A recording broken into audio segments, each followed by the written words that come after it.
versículo de número 18. Enquanto é posto na tela, enquanto você procura aí na sua Bíblia, no seu smartphone, eu quero fazer aqui os meus agradecimentos, primeiramente a Deus, em segundo lugar ao nosso querido pastor Heber, nosso pastor presidente, e essa liderança pesada que nós temos aqui, né? Um casal cheio de Deus, um líder cheio de Deus, pesados, e é bênção. Vocês são bênção, muito obrigado por este convite, louvo a Deus e agradeço mais uma vez por esse convite.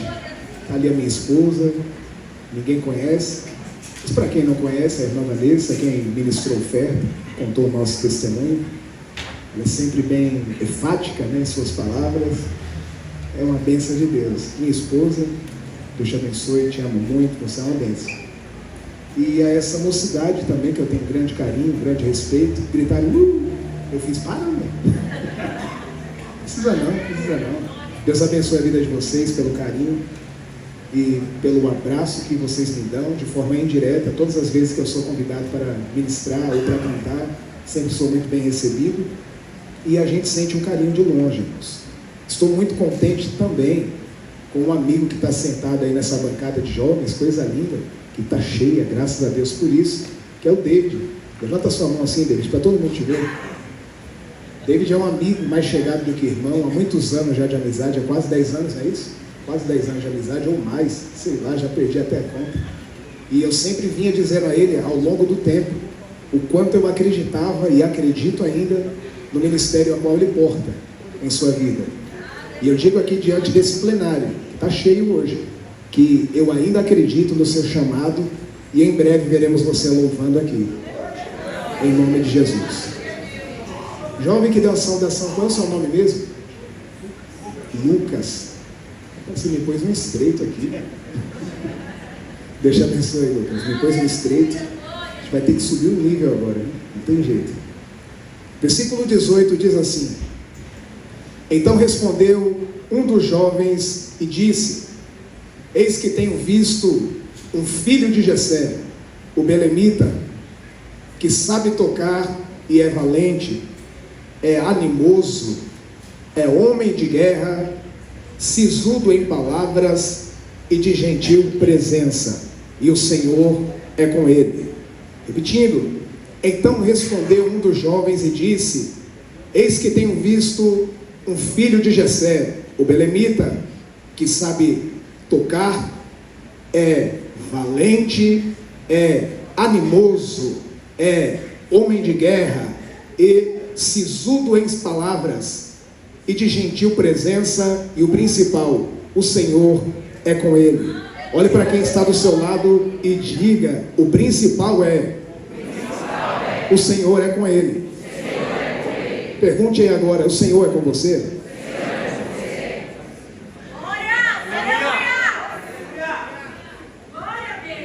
Queridos, foi me dado esse tema, qual eu gosto muito.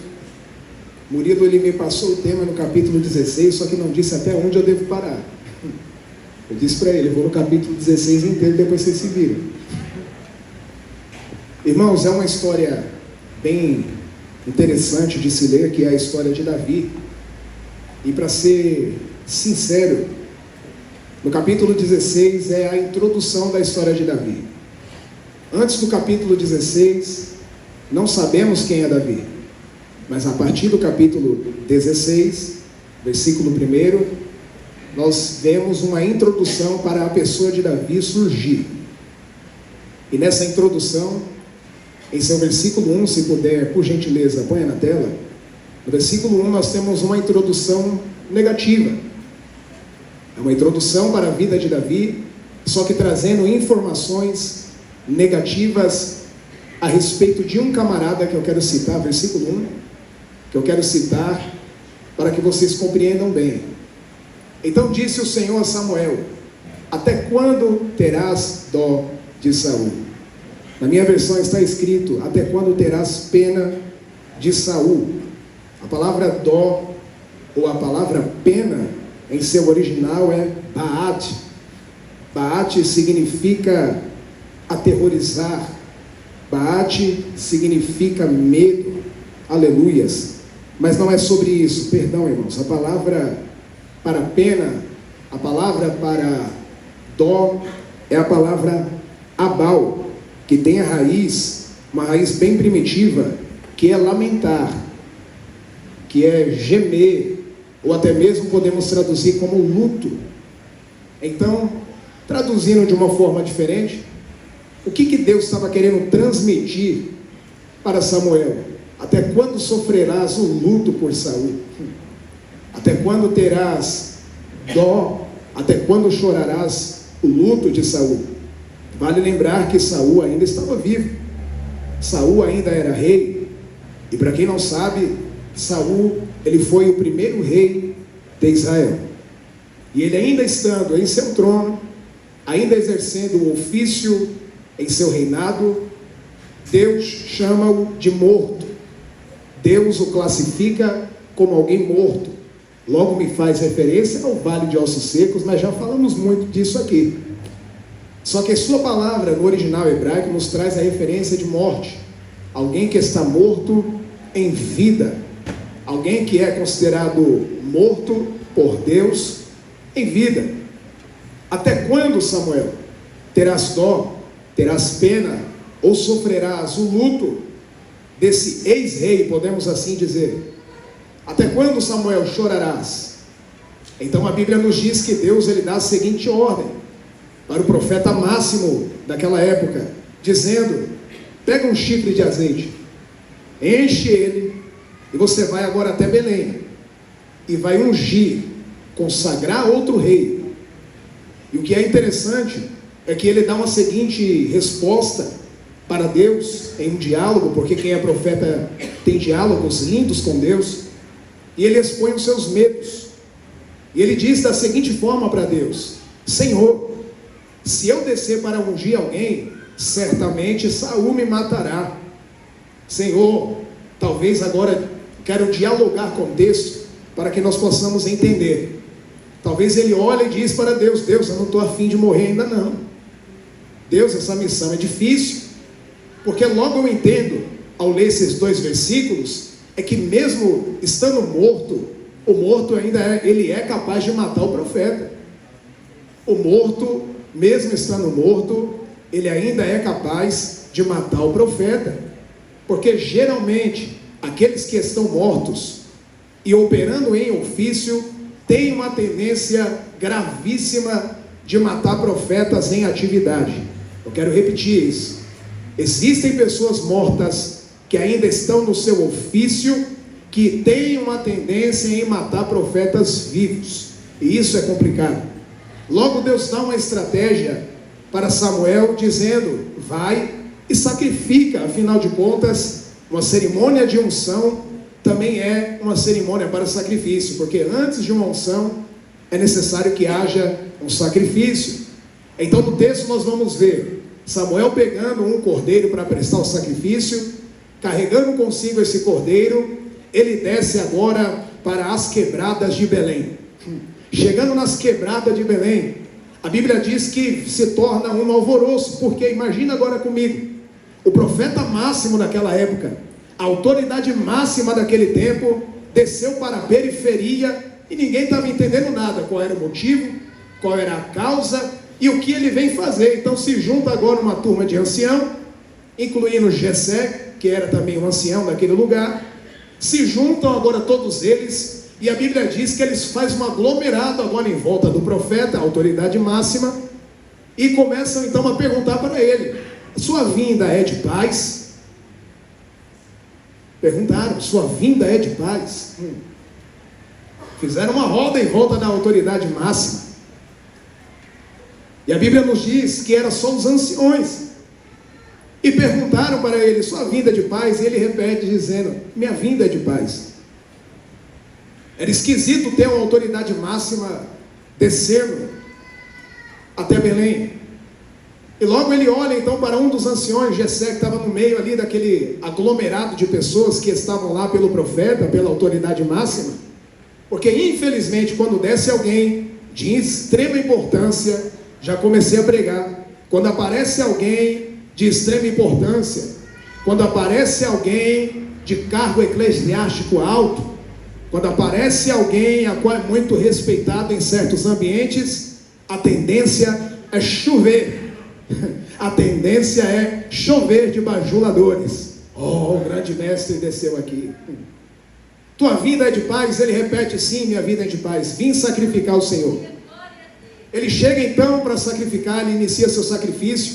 Então ele aponta agora para Jessé e diz: Jessé, reúne seus filhos, sua família, e vamos sacrificar.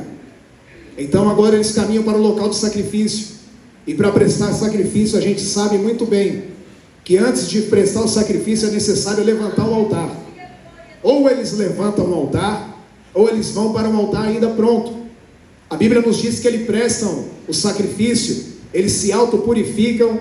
Então agora começa a sessão de profecia que acontece nesse texto. A Bíblia diz então que ele começa a exercer a sua função, a qual Deus havia mandado ele descer para Belém, para ungir um rei. Ele olha então para aqueles jovens, os filhos de Jessé, vai passando um por um. Passa o primeiro, o mais velho, o mais formoso, talvez o mais bonito, ou até mesmo por honra. O primogênito deveria ser honrado, e isso era a tradição naquela época. Passa o primogênito. Primogênito passando, a Bíblia nos diz que Deus rejeita no coração do profeta. O primogênito passando, Deus rejeita no coração do profeta. E o que me chama a atenção nisso é que aos olhos do profeta, aquele certamente era o rei. E isso me deixa estarrecido, porque talvez ele olha para a aparência e nós vemos o próprio Deus o repreendendo, o exortando com relação a ele olhar para a aparência. Deus diz da seguinte forma para o profeta, dizendo: não vos atenteis para a aparência, porque eu enxergo de uma forma diferente que os homens. Eu não vejo como o homem vê, eu enxergo aquilo que está do lado de dentro, ele diz para o profeta. Então não é por aparência, não é pela formosura, não é pela voz bonita, não é pelo jeito que se importa, não é pela forma que se posiciona, não é pela rede social bonita, não é pela forma, vou falar de novo, pela forma que se posiciona, não é pelo vestido bonito que veste, não é pelo escarpão da sola vermelha que calça, não é pelo terno bonito, a gravata bonita, aquele paletó pesadíssimo e caro que veste, não é porque chega cedo no culto, não é sobre isso, porque tudo isso é aparência. Vou repetir, tudo isso é aparência, e não é sobre aparência, porque Deus, ele contempla aquilo que está dentro do coração, e quais são as intenções do coração. Deus contempla até mesmo o simples gesto de levantar a mão para o céu e glorificar a Jesus.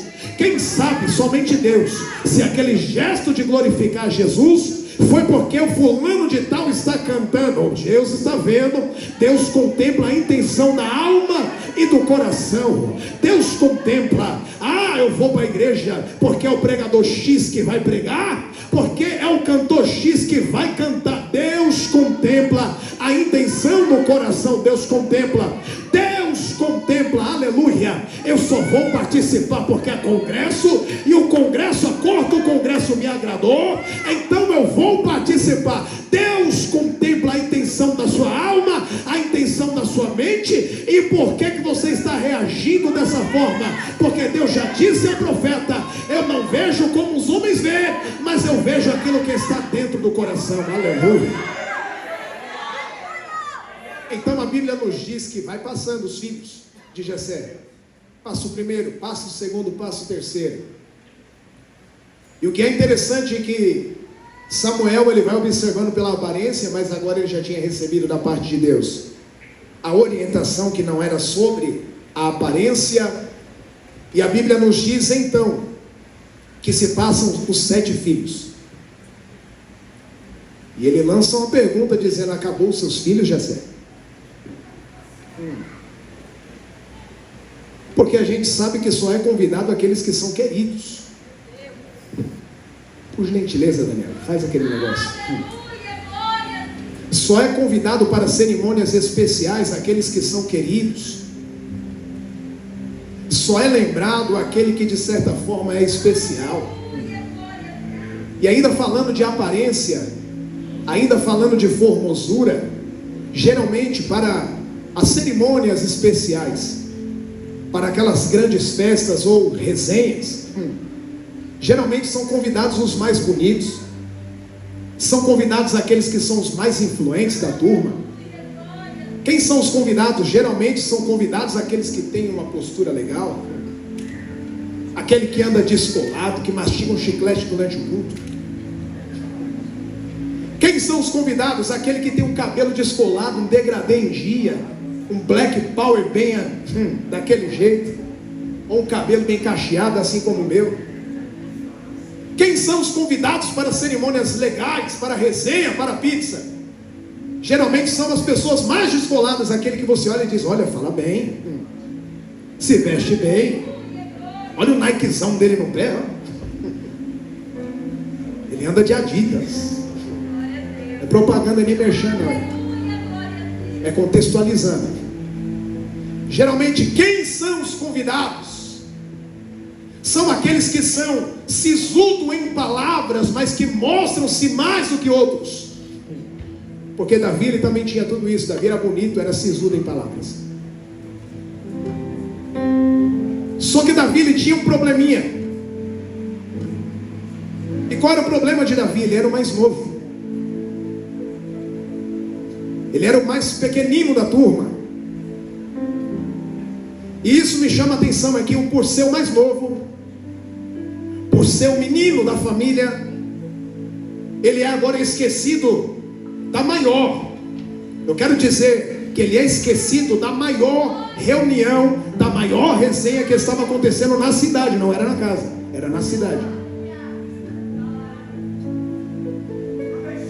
Pelo menos eu não me recordo de ler na Bíblia Sagrada que Samuel havia descido anteriormente em Belém.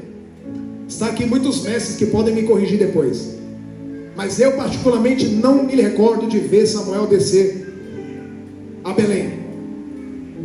Então era um evento do século naquela cidade. Era o sacrifício, a festa do século dentro da casa de Jessé. E quem estava lá? Os 7 principais irmãos, mas faltava um. E este um que faltava, onde ele estava? Obedecendo. O primeiro ponto, ele estava obedecendo. Olhe para quem está do seu lado e diga para ele: o sumido, mais forte, está fraco. O sumido, ele estava sumido porque estava obedecendo. Deixa eu começar a ser profeta de Deus para a tua vida. Existem algumas ordens que o próprio Deus ele vai te dar. Ordens essas que você terá que obedecer. E que tipo de ordens são essas? Ordens essas simplesmente para serem obedecidas. E dentro dessa obediência, infelizmente, por causa dessa obediência, você não vai ser convidado para muitos lugares que outras pessoas serão convidadas. Você não estará lá no meio. Por causa dessa obediência, você não estará no meio em muitas rodas de amigos, muitas resenhas, porque você está obedecendo. E é por isso que você não será convidado, por causa da obediência. E detalhe, Davi, a Bíblia diz que ele estava obedecendo o seu pai. E quantas vezes você olhou para a ordem do seu pai do céu, que te disse para se reguardar, para se reservar, e achou injusto? Por que o fulano pode, mas eu não posso? Quantas vezes, quando você ouviu uma ordem da liderança, ou uma ordem pastoral, e você reclamou dizendo: fulano está fazendo, e por que eu não posso? Deus está olhando para você nessa noite e está te dizendo: obedece. Por mais que pareça ruim, por mais que pareça estranho, siga obedecendo, porque é na obediência que Deus vai te abençoar. Olhe para o mais bonito que está do seu lado, ou a mais bonita, diga para ele: siga obedecendo. Por mais que a ordem pareça estranha, siga obedecendo. Com voz de profeta, por mais que a ordem seja injusta, seja antiquada e me deixe isolado, siga obedecendo.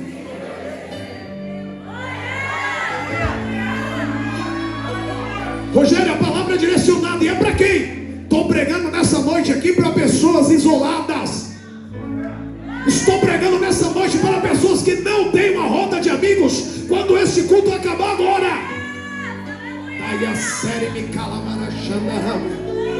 Eu estou pregando para você mesmo, que não se reúne com ninguém, não é por falta de vontade, mas é porque quando você chega, você se sente o patinho feio da turma. É para você. Eu estou pregando para alguém nessa noite, que quando tenta se aproximar, parece que as pessoas fazem assim. Você fica para trás. Estava acontecendo a cerimônia do século dentro da casa de Jessé, e somente 7 irmãos foram convidados. Só que aí passa os 7.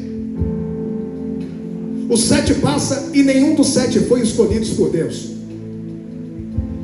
E talvez isso deixa o profeta Samuel estarrecido, ou até confuso, porque geralmente o número 7 era um número tabu no Antigo Testamento, muito usado por Deus.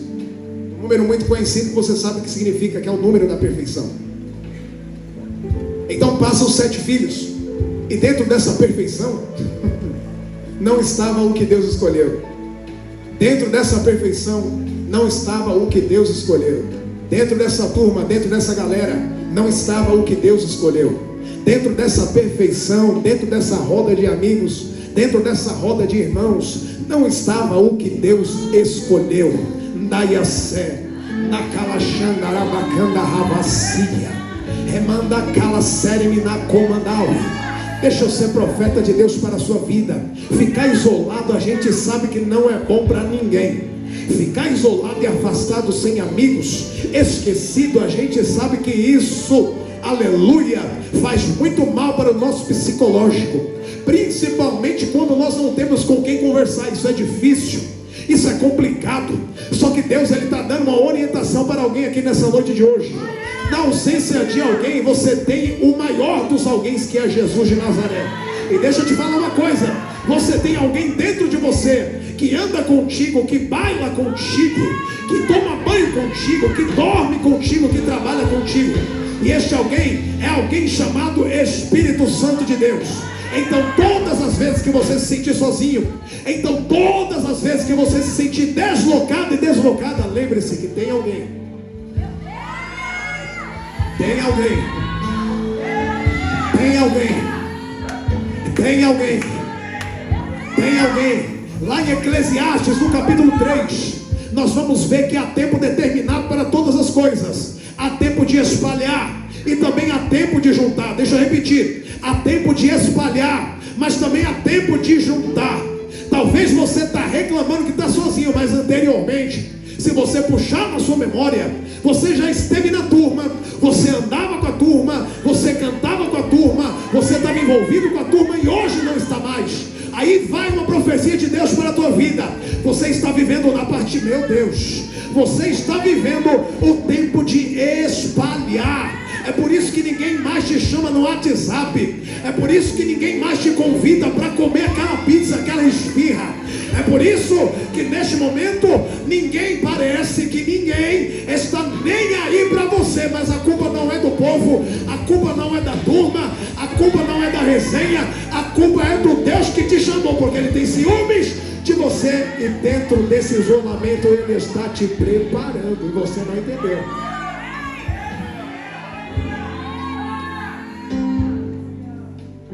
Deus estava preparando Davi, Davi não estava entendendo, porque o lado humano dele com certeza sofria e gemia.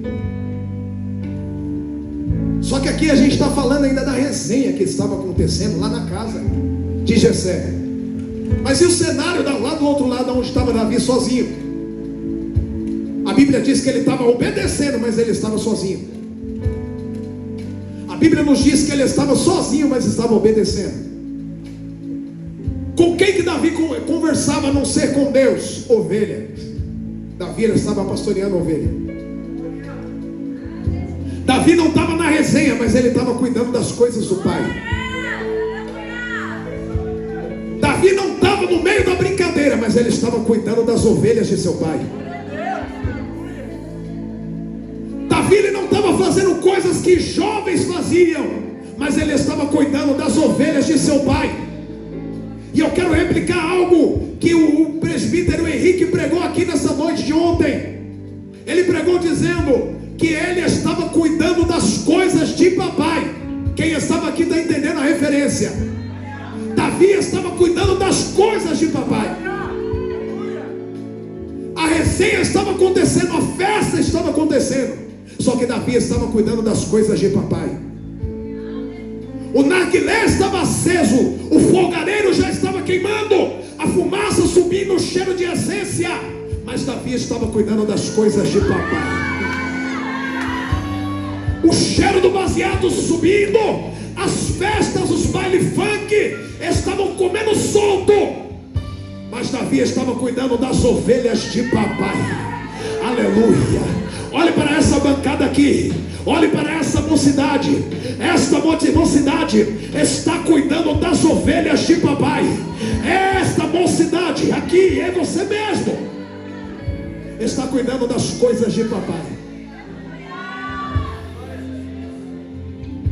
Até que a Bíblia diz que alguém mandou chamar. Ele é chamado para a festa. Quando ele chega na festa, é óbvio que ele percebe que a festa já estava acontecendo antes mesmo dele chegar. Só que estava todo mundo de pé à frente da mesa, porque antes de mandarem chamar Davi, a ordem do profeta foi a seguinte: ninguém senta enquanto ele não chega. Por que a festa já tinha começado? Porque já tinha acontecido o sacrifício. A questão da purificação já tinha acontecido. Davi estava lá no pasto obedecendo. Ele chega em casa, a Bíblia diz que o óleo desce, a presença desce, o azeite desce, e ele é consagrado e ungido a rei. Só que receber a unção não significa que é ungido. Receber a unção não significa que você já vai sentar no trono e já vai exercer a função que Deus te chamou. Receber a unção é outra coisa, irmão, é diferente. E a gente vê aqui no versículo 13 que está escrito. Versículo 13, por gentileza.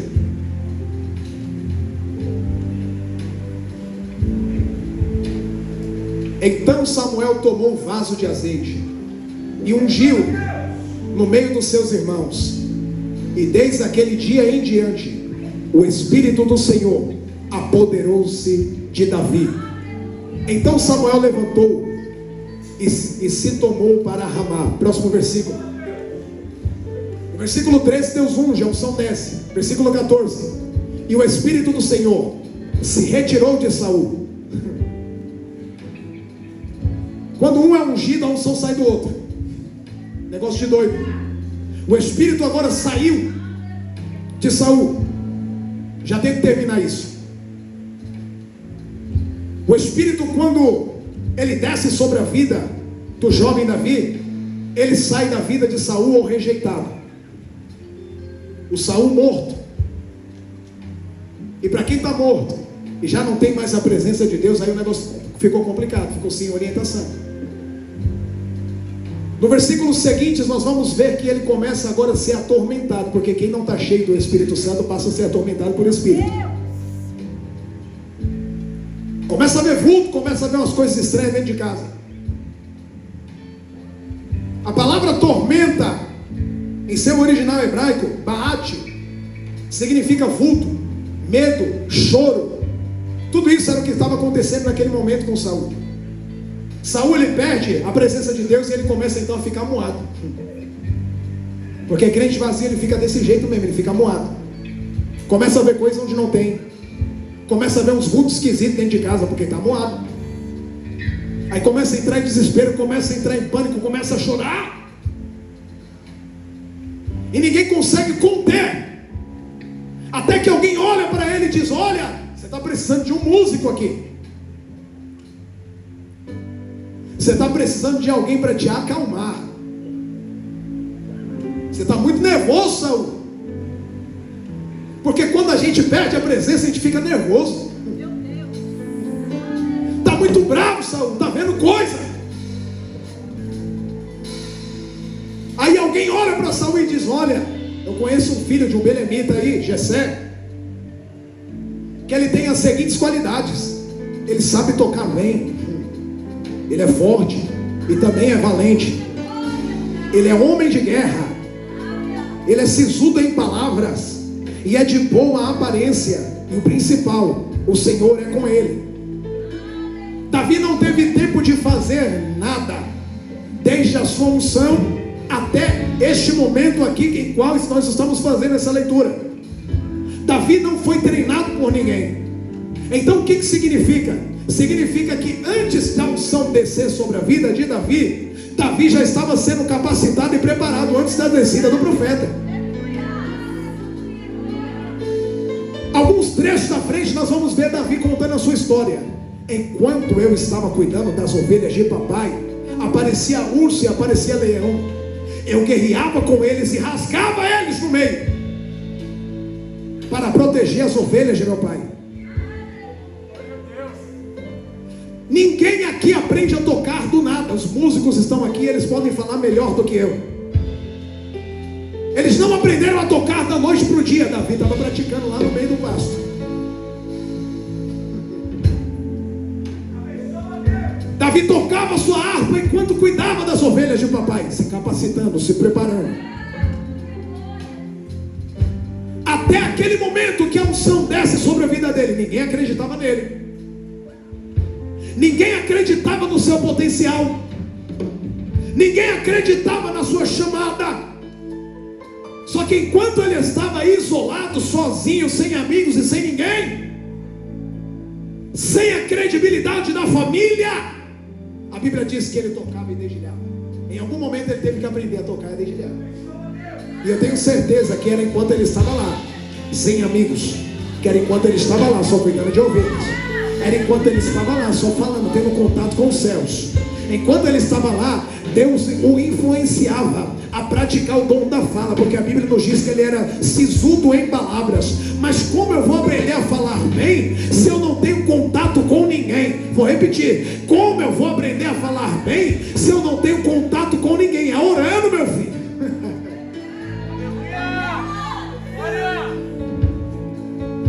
Ele era sisudo em palavras e tocava bem. Ele era bonito. Logo eu começo a entender que só beleza não adianta, porque os 7 irmãos também eram bonitos. Não é sobre beleza, não é sobre apresentação, é sobre aquilo que você carrega dentro de você, meu filho. Não é sobre uma roupa bonita, não é sobre o seu corte de cabelo, tudo isso é muito bom, é eficaz, é necessário. E você vê na apresentação de Davi que ele tinha tudo isso, mas não é só isso.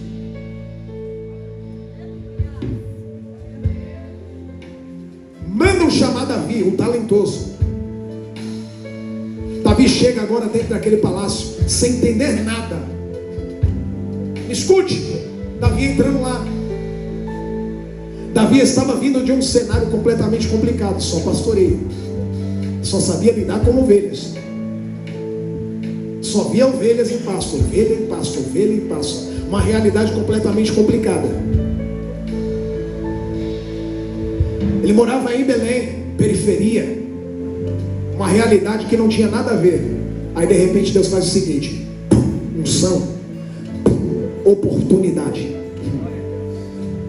Unção, oportunidade. A oportunidade só vai vir quando você estiver preparado. Mas o cenário não é dos melhores. A oportunidade só vai vir quando você estiver preparado. Ah, mas o cenário não é dos melhores. A oportunidade só vai vir quando você estiver preparado. Deus não quer saber de desculpas. Deus ele quer saber de atitudes. Tem gente que olha e diz: eu sou da favela, sou da periferia, não vou conseguir. Vai sim. Deus está descendo orientação do céu para a tua vida nessa noite. Vai conseguir sim. Não é o cenário que te faz, é o Deus que está no cenário que te levanta. Deus tira ele de lá de Belém. Deus tira ele de lá do meio do pasto, um cenário completamente improvável, e coloca agora para dentro de um palácio para trabalhar. E logo eu lembrei do Cauã quando eu estava lendo. Deus ele pega Davi e coloca no lugar da promessa, só que ainda não estava completa a bênção. A bênção ainda não estava completa, e a bênção ainda não está completa. Você entendeu? Deus pega Davi e coloca lá no local da promessa. No local da promessa. Não era para sentar ainda no trono da promessa, mas era o local da promessa. E qual era o ofício dele? Expulsar demônios. Como que ele expulsava demônio? Tangendo a harpa. Ele tangia a harpa com tanta maestria, cheio do Espírito Santo de Deus, e as coisas começavam a fluir de uma forma leve na cabeça, no interior, no espírito e na alma de Saul. Daniel e Juninho, por gentileza, façam-nos uma demonstração. Sejam Davi.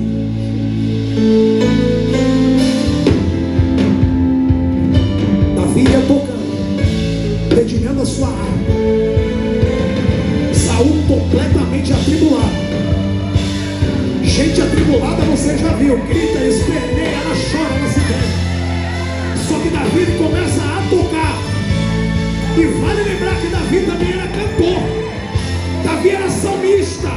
Então eu acredito que não fica só na nota musical, ele começa a cantar também.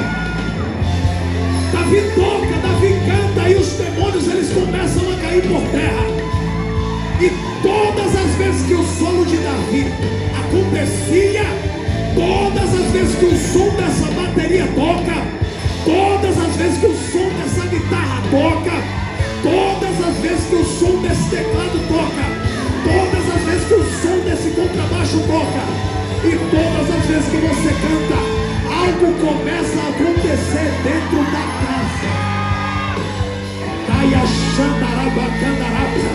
O talento de Davi era tocar a harpa. Eu não sei qual é o teu talento, o meu é de adorador. Aleluia! Eu te convido a adorar nessa noite de hoje, fazer uso daquilo que Deus te entregou. Faça uso. Dedilha a harpa, Davi. Dedilha essa harpa, Davi. Deixa eu te dizer uma coisa. Enquanto você dedilha essa harpa, que é o seu dom, o seu talento, Deus ele vai começar a libertar lá dentro da sua casa. Vai. Aleluia. Enquanto você dedilha essa harpa, Deus ele começa a quebrar os grilhões. Enquanto você dedilha a harpa, a glória de Deus começa a descer.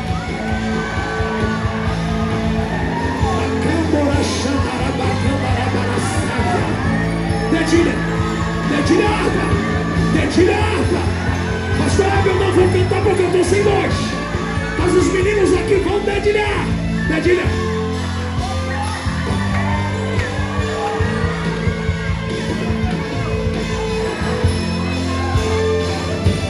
Fique de pé em nome de Jesus.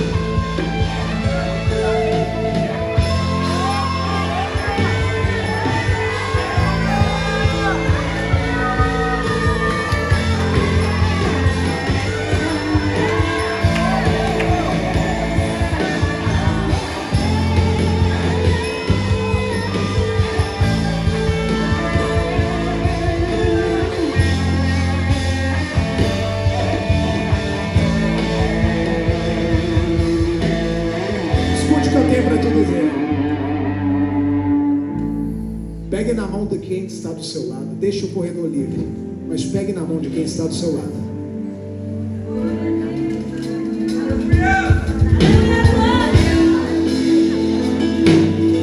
Eu comecei aqui pregando, dizendo que eu estava pregando para pessoas isoladas. E eu volto nesse ponto porque Deus me mandou voltar nesse ponto. Eu estou pregando para pessoas que não têm apoio familiar, assim como eu também nunca tive. Estava fazendo os cálculos, pastor. Esse ano eu faço 7 anos aqui na Debiraporinha, por incrível que pareça. Eu tenho certeza que alguns irmãos só me conhecem de 3 anos para cá. Eu casei com a mulher mais influente da igreja.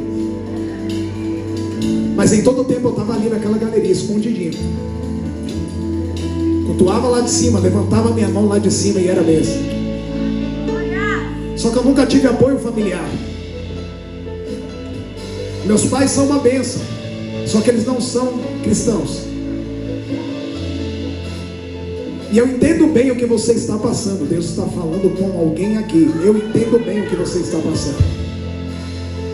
Eu entendo bem o que é acordar cedo, quando é necessário lhe acordar para ir para uma consagração, para a escola dominical, sem ter os pais para acordar. Eu entendo. Eu entendo bem você que não tem apoio familiar, para quando você está fraco na fé, alguém para te levantar e dizer: vai para o culto, menino. Era o próprio Deus que me incentivava todos os dias que eu pensava em desistir, dizendo: vai para o culto, menino. Levanta, vai para cima. Eu tenho 16 anos de evangelho. Tenho 3 irmãos. Meus pais ainda são vivos e nenhum ainda servem ao Senhor. Deus me deu um casamento dentro dessa casa. Me casei aqui na Tepiraporinha. Deus me desceu unção sobre a minha cabeça. Deus me deu um dom lindo. E não é porque sou eu que prego, mas eu exalto a Deus por isso. Deus me deu um dom lindo, que é de pregar e louvar e edificar as nossas vidas. Rogério, por que você está falando disso? Eu estou falando para alguém que Deus está mandando eu te dizer que não importa se você vem de berço ou se você não vem de berço. Deus está mandando te dizer que isso não tem nada a ver, e que a chamada de Deus na sua vida não depende de pai, não depende de herança de mãe, não depende de herança de irmãos, mas que Ele te escolheu. E ainda que a tua família não te apoie, e agora eu vou falar para quem é filho de crente também, ainda que a tua família não te apoie, meu Deus, ai, a Sélvia, porque tem filho de crente que não recebe apoio dos pais. Pronto, falei. Meu Deus, o negócio ficou sério, Jesus. Deus te escolheu, Deus te chamou. Olhe para esse jovem que está do seu lado, seu companheiro aí nessa bancada, e diz: você é Davi. E Davi não precisa de ninguém incentivando. Davi não precisa de ninguém incentivando. Sabe por quê? Porque o próprio Deus do céu desce para falar com Davi. Porque o próprio Deus do céu incentiva a Davi todos os dias, dizendo: levanta, cuida das ovelhas de papai, levanta, levanta, pega essa harpa e começa a dedilhar, levanta, aleluia, levanta. O teu pai não está te animando, mas o Pai do céu, Ele te anima.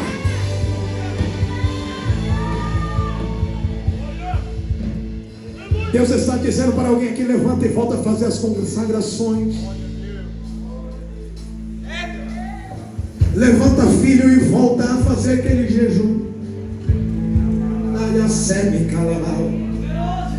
Volte a fazer os devocionais assim como era feito antes, que você parou e desistiu. Disse: eu não tenho ninguém dentro da igreja para me apoiar, nem dentro de casa. Disseste assim: ninguém liga para mim, parece que ninguém me olha, parece que ninguém me vê. Só que eu nessa noite desci para ter e para falar com você. Eu sou o teu Deus e te acordei nesta madrugada. Te despertei para um clamor, você dobrou os joelhos, ainda que seja fraca. Deus está falando contigo. Eu vou passar a te despertar desse canto para serve como a naração. Ninguém te anima, te diz o Senhor, mas eu vou descer para te apoiar. Porque eu sou o Senhor teu Deus. Abra a tua Bíblia e comece a ler, porque letras, eu estou vendo letras. Olha que coisa agora, eu estou vendo letras em hebraico descendo sobre a sua cabeça.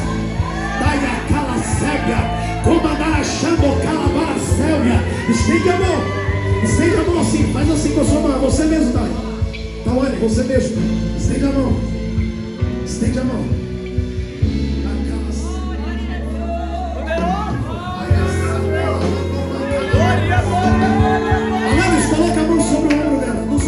nos ombros, nos ombros.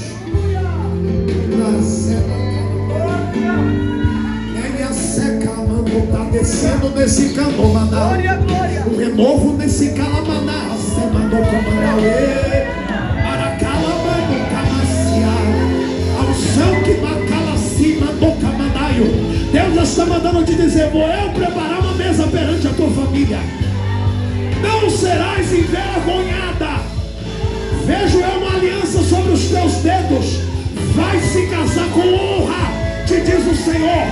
Alguém na tua família olhou para você e disse: acabou, é desonrada, não vai conseguir. Mas Deus te diz: tem uma bela história para fazer sobre a tua vida. Ai, a presença de Deus está aqui.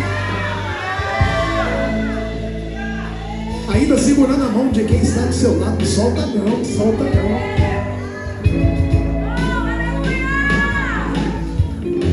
Solta não. Eu estou recebendo orientação do céu aqui. Sofia, olha para mim aqui. Dá um abraço.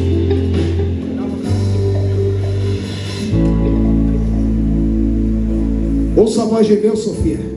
Assim te diz o Senhor nessa noite de hoje.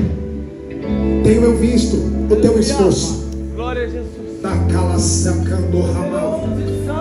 Remandou que a série minal. A necessidade de mostrar. Minha sema comandécia. Eu quero ser útil, disseste dessa forma. Minha sacala seminaua. Mas assim te diz o Senhor nessa noite de hoje. Neste ano eu te colocarei. Te colocarei em uso, te diz o Senhor. Este ano eu farei o despertamento dentro da tua alma. Os dons que eu te entreguei, eu mesmo, o Senhor, te digo, vou aprimorar. Está chegando a hora, está chegando o tempo. Eu vou te capacitar, Sofia, te diz o Senhor. A igreja que está viva glorifica o nome de Jesus, porque Ele está se fazendo presente aqui. O Deus que passeou no vale durante os 12 dias está a passear sobre esta casa ainda.